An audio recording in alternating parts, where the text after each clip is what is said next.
வணக்கம் நிக்கிதா.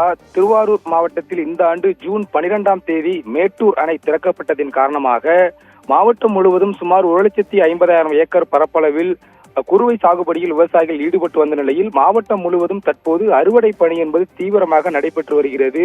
குறிப்பாக மாவட்டம் முழுவதும் சுமார் 364 நேரடி நெல் கொள்முதல் நிலையங்கள் திறக்கப்பட்டு விவசாயிகளிடமிருந்து நெல்லானது கொள்முதல் செய்யப்பட்டு வருகின்ற நிலையில் கொள்முதல் செய்யப்பட்ட நெல் ஆங்காங்கே நேரடி நெல் கொள்முதல் நிலையத்தில் வைப்பு வைத்திருந்ததால் தற்போது நெல்லை விவசாயிகள் கொள்முதல் நிலையத்தில் விற்பனை செய்ய முடியாமல் தவித்து வந்தனர். குறிப்பாக மாவட்டம் முழுவதும் சுமார் 13 லட்சம் நெல் மூட்டைகள் ஆங்காங்கே நேரடி நெல் கொள்முதலத்தில் தேங்கி இருப்பதாக நாம் செய்தி வெளியிட்ட நிலையில் தற்போது நம் சத்தியம் செய்தி எதிரொலியாக திருவாரூர் மாவட்டம் அடியக்கமங்கலம் பகுதியில் உள்ள நேரடி நெல் கொள்முதல் நிலையத்தில் உணவுத்துறை அமைச்சர் சக்கரபாணி மற்றும் திருவாரூர் சட்டமன்ற உறுப்பினர் பூண்டி கலைவாணன், மாவட்ட ஆட்சியர் மோகனச்சந்திரன் ஆகியோர் நேரில் சென்று நெல் கொள்முதல் நிலையத்தில் ஆய்வு மேற்கொண்டனர்.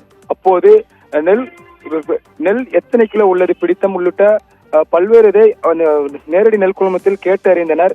மேலும் விவசாயிகள் உணவுத்துறை அமைச்சரிடம் ஒரு கோரிக்கை வைத்துள்ளனர். குறிப்பாக தற்போது திருவாரூர் மாவட்டத்தில் விட்டு விட்டு மழை பெய்து வருவதால் எங்களுக்கு நெல்லின் ஈரப்பதத்தை உயர்த்தி தர வேண்டும் எனவும் விவசாயிகளின் தரப்பில் கோரிக்கை வைக்கப்பட்ட நிலையில் அதையும் உணவுத்துறை அமைச்சர் கேட்டிருந்தார். மேலும் விவசாயிகளுக்கு மேலும் இது போன்ற வேறேனும் சிக்கல் ஏற்பட்டால் உடனடியாக முதலமைச்சரிடம் தெரிவித்து அதற்கான நடவடிக்கைகள் மேற்கொள்ளப்படும் எனவும் உணவுத்துறை அமைச்சர் தெரிவித்துள்ளார். குறிப்பாக நமது சத்தியம் செய்தியின் எதிரொலியாகவே தற்போது அரியக்கமங்கலம் பகுதியில் உணவுத்துறை அமைச்சர் ஆய்வு மேற்கொண்டார் என்பது குறிப்பிடத்தக்கது. அதனைத் தொடர்ந்து மாவட்ட ஆட்சியர் அலுவலகத்தில் உணவுத்துறை அமைச்சர் சக்கரபாணி மற்றும் தொழில்துறை அமைச்சர் PRP ராஜா மற்றும் சட்டமன்ற உறுப்பினர் பூண்டி கலைவாணன், மாவட்ட ஆட்சியர் தற்போது அனைத்து துறை அதிகாரிகளிடம் தொடர்ந்து ஆலோசனை மேற்கொண்டு வருகின்றனர். மேலும் தொடர்ந்து மழை பெய்து வந்தால் நேரடி நெல் கொள்முதல்கள் எவ்வாறு செயல்பட வேண்டும் எனவும் அந்தந்த துறை அதிகாரிகளுக்கு அறிவுரைகளை வழங்கினர். நிக்கிதா.